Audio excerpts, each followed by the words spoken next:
সবাইকে স্বাগত জানাচ্ছি বিডিভিউজ ইনফোটেনমেন্টে। আপনাদের সাথে আছি আমি সুস্মিতা দাস। ইসরায়েলের ব্যাপক 12 দিনের যুদ্ধের পরবর্তী সপ্তাহগুলোতে ইরানের সর্বোচ্চ ধর্মীয় নেতা আয়াতুল্লাহ উজমা আলী খামেনি খুব কমই জনসম্মুখে দেখা দিয়েছেন। জনগণের সামনে তিনি একাধিকবার উপস্থিত হলেও তুলনামূলকভাবে তার এই সীমিত অনুপস্থিতি 86 বছর বয়সী এই নেতার স্বাস্থ্যের বিষয়ে জল্পনা কল্পনা উস্কে দিয়েছে। একই সাথে মধ্যপ্রাচ্যের বহু পর্যবেক্ষকের মনে এই প্রশ্নও জাগিয়েছে ইরানের ভবিষ্যৎ দিক নির্দেশনা কি হবে এবং এর নেতৃত্ব কিভাবে পরিবর্তিত অবস্থায় প্রতিক্রিয়া দেখাবে। কেননা সম্ভবত ইরান ইরাক যুদ্ধের পর এবারই বড় ধরনের আঞ্চলিক ও বৈশ্বিক চ্যালেঞ্জের মুখে পড়েছে। আরও জানব এবারের প্রতিবেদনে।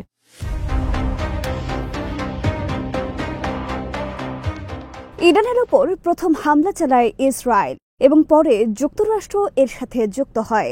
দুই মিত্র দেশ মিলে ইরানের শত শত স্থাপনায় হামলা হয় এবং সব মিলিয়ে 1000 জনের বেশি ইরানি নাগরিক নিহত হয়, যার মধ্যে ইরানের একাধিক শীর্ষ সামরিক কমান্ডার ও পারমাণবিক বিজ্ঞানীও ছিলেন। কিন্তু তেহরানের জন্য বিষয়টি আরও বেদনাদায়ক ছিল এই কারণে যে এই হামলাগুলোর মধ্য দিয়ে ইরানের অপ্রস্তুত একটি অবস্থান স্পষ্ট হয়ে যায়। আর এমনটা হয়েছিল কেননা ইরান যুক্তরাষ্ট্রের সঙ্গে সদিচ্ছাপূর্ণ কূটনৈতিক আলোচনায় লিপ্ত ছিল।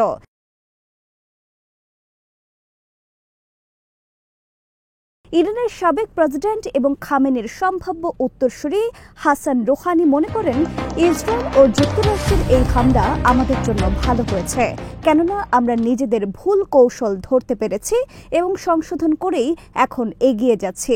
একই সাথে এই আক্রমণ আমাদের শাসন ব্যবস্থার ভিত্তি পুনর্গঠনে নতুন করে উদ্দীপনা জাগিয়ে তুলেছে।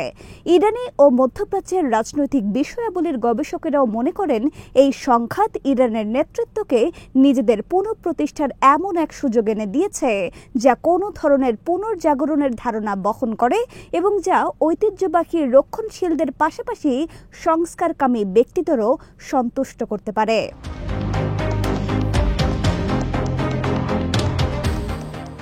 যখন ইরানের বেসামরিক ও সামরিক লক্ষ্যবস্তু বারবার ইসরায়েলি বিমান হামলায় আক্রান্ত হচ্ছিল এবং গোয়েন্দা অভিযানগুলো সিনিয়র সরকারি ও সামরিক কর্মকর্তাদের একে একে নির্মূল করছিল, তখন আয়াতুল্লাহ আলী খামেনি একটি সুরক্ষিত বাংকার থেকে নির্দেশ দিচ্ছিলেন। সর্বশেষ সংঘাতের আগেই নিজের নিরাপত্তার সম্ভাব্য হুমকির বিষয়ে সচেতন ছিলেন খামেনি। পাশাপাশি তিনি উত্তরাধিকার পরিকল্পনা ভেবেছিলেন এবং তিনি মারা গেলে সম্ভাব্য উত্তরসূরিদের নামও নাকি বেছে রেখেছিলেন। এই নামগুলো প্রকাশ করা হয়নি, তবে গুঞ্জন রয়েছে যে এর মধ্যে তার ছেলে মুস্তফা খামেনির নাম ছিল না, বরং এতে তার কিছু ঘনিষ্ঠ সহযোগীর নাম ছিল বলেই ধারণা করা হয়। সংঘাত থেকে দূরে সরে থাকা এবং নিজের সম্ভাব্য আসন্ন মৃত্যু নিয়ে ভাবায় এই বিষয়টি স্পষ্ট করে তুলেছে যে খামেনির নেতৃত্ব কতটা ডায়নামিক হয়ে উঠেছে। বিশ্বের দীর্ঘতম সময়ে ক্ষমতায় থাকা নেতাদের একজন হিসেবে এই খামেনিকে বরাবরই ইসলামী প্রজাতন্ত্রের ঐক্যের কেন্দ্রবিন্দু ও ইরানি বিপ্লবের জনক আয়াতুল্লাহ খোমেনির উত্তরাধিকারী হিসেবে দেখা হয়।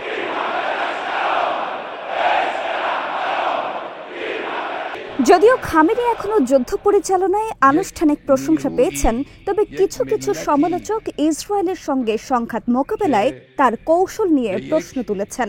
তাদের যুক্তি, এই মোকাবেলায় ইরানের সামরিক দুর্বলতাগুলো উন্মোচন করেছে, তবে ইরানের প্রশাসন নিজস্ব মূল্যায়নে দৃঢ়ভাবে এই ধারণার সাথে দ্বিমত পোষণ করেছে।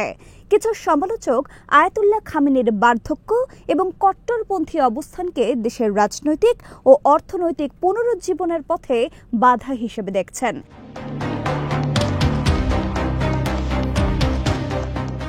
এমনকি তার ঘনিষ্ঠ উপদেষ্টা আলী আকবর ভেলায়াতিও এখন সংস্কারের সময় এসেছে বলে ইঙ্গিত দিয়েছেন। সব মিলিয়ে বলা যায়, এই পর্যায়ে এসে খামেনি এখন একটি ক্রুশিয়াল অবস্থানে এসে দাঁড়িয়েছেন। জনগণের রক্ষণশীল অংশ এবং নিরাপত্তা প্রতিষ্ঠান এখনও তার একনিষ্ঠ এবং শর্তহীন আনুগত্য করে যাচ্ছে।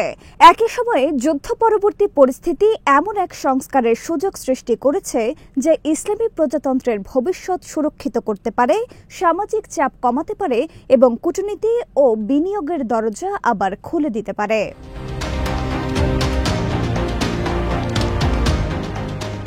খামেনির জন্য একটি পথ হতে পারে সর্বোচ্চ নেতা হিসেবে থাকা, তবে ধীরে ধীরে দায়িত্ব ভাগ করে দেয়া, যা অভ্যন্তরীণভাবে নিয়ন্ত্রিত পরিবর্তনের বার্তা দেবে।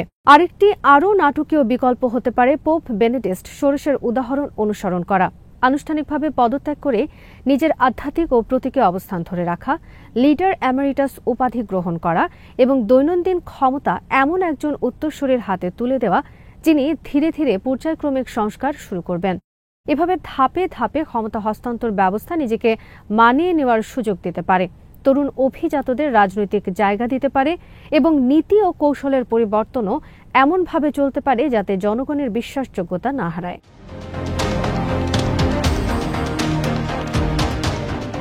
কিন্তু বাস্তবতা হলো খামেনির অনুগত রক্ষণশীল অনুসারীরা দেশীয় জনতার মধ্যে শক্ত প্রভাব বজায় রাখেন, আর এই গোষ্ঠীগুলো বিশেষত সর্বশেষ ইসরায়েলের সাথে সংঘাতের পর সংস্কারের ব্যাপারে আরও কম আগ্রহী হবে, বরং তথ্য ফাঁস ঠেকাতে বেশি মনোযোগী হবে। কারণ ধারণা করা হয় স্পর্শকাতর কিছু তথ্য ফাঁস হওয়ার কারণেই ইসরায়েল এমন নিখুঁতভাবে সামরিক উচ্চপদস্থদের বিরুদ্ধে অভিযান চালাতে সক্ষম হয়েছিল।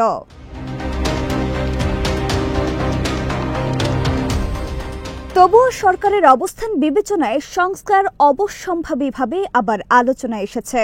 আর যেসব সংস্কার নিয়ে চুপিসারে আলোচনা হচ্ছে তার মধ্যে আছে ইন্টারনেট সীমাবদ্ধতা কিছুটা শিথিল করা, বিশেষ করে জনপ্রিয় সামাজিক যোগাযোগ মাধ্যমগুলোর ক্ষেত্রে, যা ইরানের বৃহৎ ও তরুণ জনগোষ্ঠী ব্যাপকভাবে ব্যবহার করে।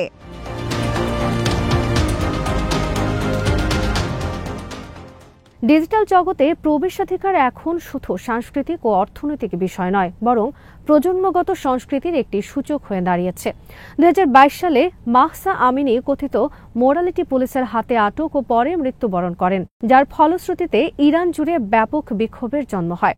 এরপর থেকে ইরানের নেতারা সরকারের কঠোর নৈতিক আইন পুনর্বিবেচনার আহ্বানের মুখে আছেন। যদি সরকার সেই উদ্দেশ্যে সংস্কার করে তাহলে বিষয়টি তরুণ ইরানিদের সঙ্গে উত্তেজনা প্রশমনে সহায়তা করতে পারে। অর্থাৎ ইরানের শাসন পদ্ধতির মৌলিক ভিত্তি ঠিকই থাকবে, কিন্তু তরুণ জনগণ বর্তমান আয়াতুল্লাহদের বিষয়ে অনেকটাই আস্থাবান হয়ে যাবে। অন্যদিকে আন্তর্জাতিক ক্ষেত্রে ইরান ইতিমধ্যেই তার পররাষ্ট্রনীতি ঢেলে সাজাতে শুরু করেছে, যা 2024 সালে ব্রিক্স গোষ্ঠীতে যোগদানের মধ্য দিয়ে প্রতিফলিত হয়েছে। ব্রিক্সে যোগ দেওয়ার এই পদক্ষেপটি ইঙ্গিত করে যে ইরান আগামী দিনগুলোতে আর বিচ্ছিন্ন থাকতে চায় না, বরং বৈশ্বিক মঞ্চে আরও সক্রিয়ভাবে অংশ নিতে চায়।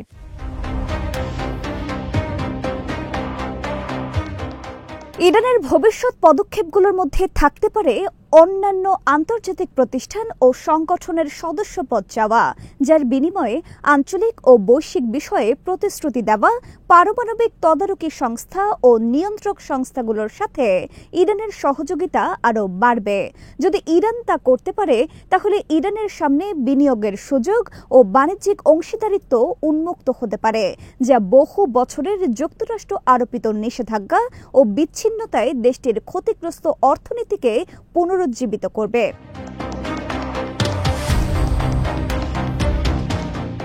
প্রতিটি পদক্ষেপই আলাদাভাবে ছোট মনে হলেও সম্মিলিতভাবে এটি একটি বৃহত্তর পরিবর্তনের সংকেত দিতে পারে।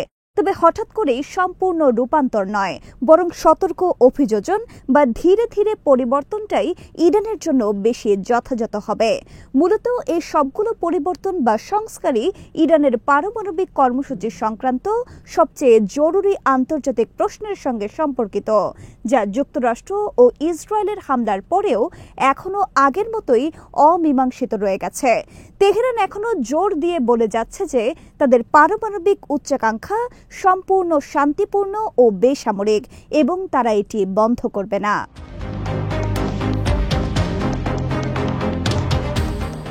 ইরানের জন্য এই কর্মসূচি কেবল একটি কৌশলগত প্রতিরোধ নয়, এটি জাতীয় গর্ব ও প্রযুক্তিগত অগ্রগতির প্রতীক।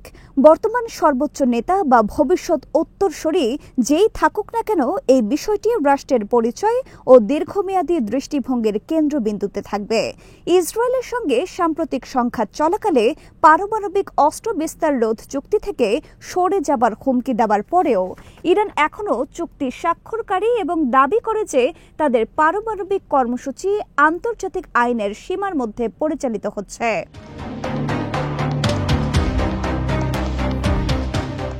তবে এত কিছুর পরেও ইরানের স্বচ্ছতা বা সহযোগিতামূলক যে কোনো পদক্ষেপকে অতীত অভিজ্ঞতার আলোকে বিবেচনা করতে হবে। 2015 সালের পারমাণবিক চুক্তি নিয়েও ইরান আশাবাদী হয়েছিল, কিন্তু শেষ পর্যন্ত প্রেসিডেন্ট ট্রাম্পের প্রথম মেয়াদে এই চুক্তিটি অকার্যকর হয়ে যায়, যখন যুক্তরাষ্ট্র একতরফাভাবে সরে গিয়ে তেহরানের ওপর অর্থনৈতিক নিষেধাজ্ঞা পুনর্বহাল করে।